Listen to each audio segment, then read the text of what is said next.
cantik berseri si anak dara bertemu bonda di tengah taman. Lokasi najwa peta bicara, amalan membaca jadikan pedoman. Assalamualaikum dan salam sejahtera. Nama saya Nur Kasih Najwa binti Muhammad Rosli yang berumur 11 tahun. Saya bersekolah di Sekolah Kebangsaan Kuala Dipan, Jiran Perak, Darul Rizwan. Hobi saya ialah melayari internet dan membaca buku. Saya seringkali mengunjungi pusat sumber sekolah saya untuk mencari dan membaca bahan bacaan yang saya sukai. Di pusat sumber sekolah saya terdapat banyak buku yang menarik dan pelbagai jenis. Antara koleksi buku yang saya suka baca adalah berkaitan dengan cerita rakyat. Pada hari ini, saya akan membuat resensi salah sebuah buku yang pernah saya baca. Buku tersebut bertajuk Si Tanggang. Pernahkah kawan-kawan mendengar kisah Si Tanggang? Tentu ada yang tahu kan, sebab kisah Si Tanggang juga pernah difilmkan dan kita boleh menonton ceritanya. Kepada yang belum tahu kisah Si Tanggang, jom saya ceritakan. Buku Si Tanggang yang saya baca ini merupakan salah satu buku yang saya baca dari siri Didik Ria yang ditulis oleh penulis Ramsiah Amir. Buku ini mengandungi 24 muka surat. Ianya sangat sesuai dibaca oleh murid-murid sekolah rendah. Si Talang dan Si Deruma merupakan ibu dan bapa kepada seorang anak lelaki yang bernama Si Tanggang.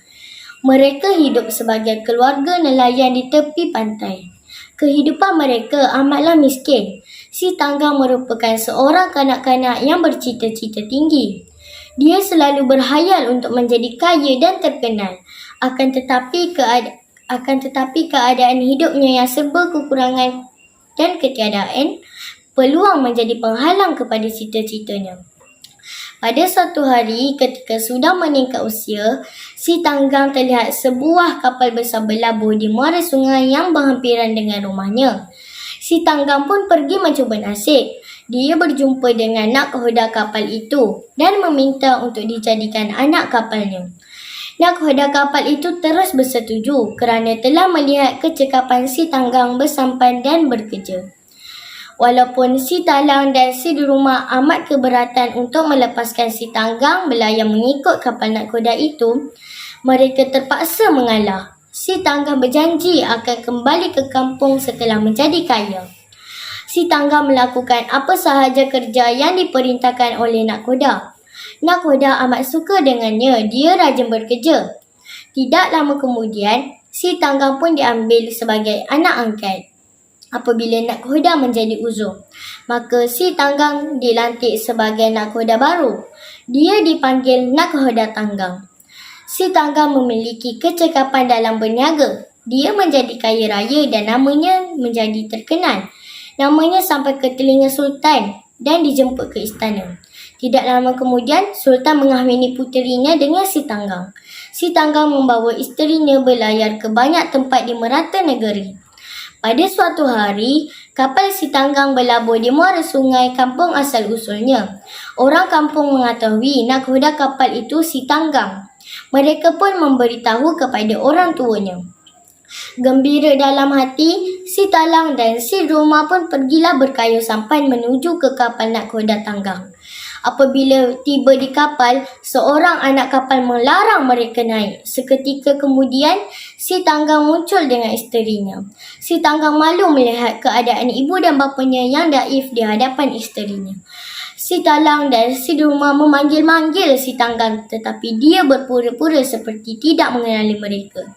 Isterinya bertanya mengenai mereka, tetapi dia mengatakan bahawa ibu dan bapanya sudah tiada. Si Tanggang menghalau ibunya dengan biadab. Si Talang dan Si Deruma berdayung ke tepi dengan perasaan sedih dan kecewa. Apabila tiba di daratan, Si Deruma memandang ke langit dan mengangkat kedua-dua belah tangannya. Kemudian berseru, "Oh Tuhan, tunjukkanlah kepada Si Tanggang bahawa akulah ibu kandungnya." Tiba-tiba peti berdentung dan angin bertiup kencang. Kapal Si Tanggang terumbang ambing akibat air yang bergelora. Ketika itulah Si Tanggang berasa kesal. Dia sedar Tuhan telah memperkenankan doa ibunya. Dia akan menerima balasannya kerana telah menderhaka. Akhirnya dia berteriak kepada ibunya supaya diampun. Walau bagaimanapun penyesalannya sudah tidak berguna lagi. Kapalnya pecah akibat dipukul oleh ombak yang kuat. Apabila ribut reda, si tanggang, isterinya, kapalnya dan semua anak kapalnya bertukar menjadi batu. Saya sangat menggalakkan kawan-kawan membaca buku ini kerana terdapat pengajaran yang boleh dijadikan pedoman kepada kita semua. Kita hendaklah mengenang jasa kedua ibu bapa kita walaupun kita berjaya nanti. Jasa mereka membesar dan mendidik kita dari kecil hingga dewasa tiada tandingnya. Cintai dan sayangilah ibu bapa kita kerana kasih mereka membawa ke syurga.